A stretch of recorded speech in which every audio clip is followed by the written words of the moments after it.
Hello, this is video 34b.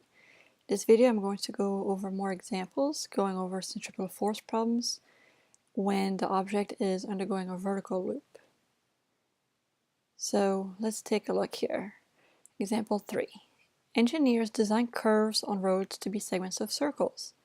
They also design dips and peaks in roads to be segments of circles with a radius that depends on expected speeds and other factors. A car is moving at a constant speed and goes into a dip in the road. The very bottom of the dip is the normal force of the road on the car greater than, less than, or equal to the car's weight. And then we want to repeat this for a car driving on a peak and for a car upside down in a loop-de-loop, such as a car on a roller coaster. So these are all centripetal force problems. There's basically 3 different problems in here. And we know that they're centripetal force problems because this is circular motion. It's part of a circle. It doesn't have to be a full circle. And there are forces involved. We're actually looking for the normal force. How does it compare to the weight? So what I've done for these 3 cases is I have a picture on this next slide here, so we can look at them one at a time. And they're going to be pretty similar. So let's look at first the car in the dip. So for all centripetal force problems, first we draw a free body diagram. So the car has a normal force due to the surface and has a weight going down. The acceleration points toward the center, but that's not part of the diagram. The velocities to the right, that's not part of the free body diagram. These are the only 2 forces. For all 3, we are going to assume there's no friction. This is a frictionless curve. Otherwise, it would have had to say something about it. So the next step is to identify the circle. So the circle is up like this. We're at the bottom of the circle.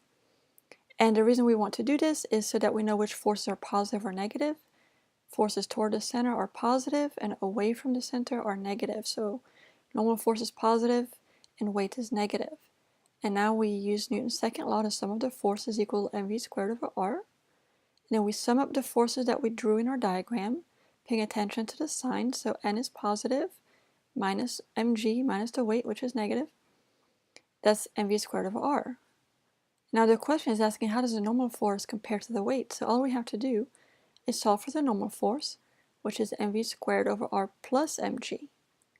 There's no numbers given in this problem. This is just a conceptual thing. We can see that the normal force is going to be greater than the weight because it's mv squared over r plus mg, and mv squared over r is always a positive number. The radius can never be negative, and neither can the mass. So that's the point of this problem, is to see that when we are at the bottom of a dip, that normal force that we feel is greater than our weight. If it were just a flat straight road, then the normal force would be equal to the weight. Let's look at a second case here, a car on a hill or on top of a peak here. So we're going to start the same way by drawing our free body diagram. Normal force is up, the weight is down. But identify the circle of motion, and the circle is going down this way. So now what's toward the center is the weight. The weight is going to be a positive force. The normal force is going to be a negative force. And now we're ready to set up Newton's second law. The sum of the forces equal mv squared over r. Sum up the forces. I like to put the positive forces first. So mg is positive, that's the weight, minus the normal force, equals mv squared over r. And now when we solve for n, we're going to add n to both sides, subtract mv squared over r from both sides. We get n is equal to mg minus mv squared over r.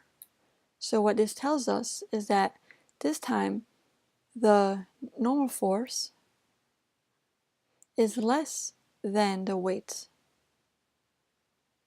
right? Because it's equal to the weight minus something.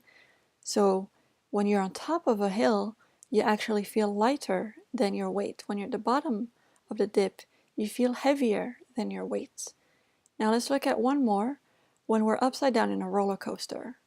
So the free body diagram is going to look slightly different now because the surface is above us. So the surface pushes down on us, the normal force is down, and the weight is also down. So both forces are down. We identify the circle is going down like this. So the forces toward the center of the circle are positive, so both forces are positive. And now we're ready to set up Newton's second law. sum of forces equals mv squared over r. And now both forces are positive, so we add them up, and plus mg equals mv squared over r. And now we can solve for the normal force. The normal force equals mv squared over r minus mg. So how does the normal force compare to the weight? Well, it could be less or more than the weight, right? It just depends what this mv squared over r is equal to. Now, what's important about this case is that a lot of times there's going to be a problem, such as in the next example, that says what's the maximum speed that the car can go so that it doesn't fall off. And so we want to set it up this way and then have the critical case that the normal force equals 0 when you're about to fall off of the track. So let's table this one right here until the next slide. Let's look at the next slide. The next slide says there's the full throttle roller coaster in California, has a loop-to-loop with a diameter of 49 meters, and I picked this one because it's the largest one I could find in the US. What's the slowest speed at which a roller coaster car can complete the circle? So we just set up this case in the previous slide. We had that the normal force plus the weight, right, they were both positive. Both forces were going toward the center of the circle, and that was equal to mv squared over r. So the slowest speed at which the car can complete the circle and not fall off is the case where the normal force is equal to 0. This is the critical case. So what this means is that when the normal force is 0 is when the car is just about to lose contact but does not lose contact. So the car still stays. So whenever you have a problem that says, what's the maximum speed that you can go, let's say that you're above the loop, over here you're going this way, what's the maximum speed that you can go without falling off the loop, or here what's the minimum speed that you can go when you're upside down. They're both going to be where you're setting the normal force equal to 0. And that means that the weight is what is supplying the centripetal force. mg equals mv squared over r. So the masses cancel out of both terms here. And then we solve for v. We're going to multiply by r and then take the square root to get rid of the squared here. And we're going to get v equals the square root of gr.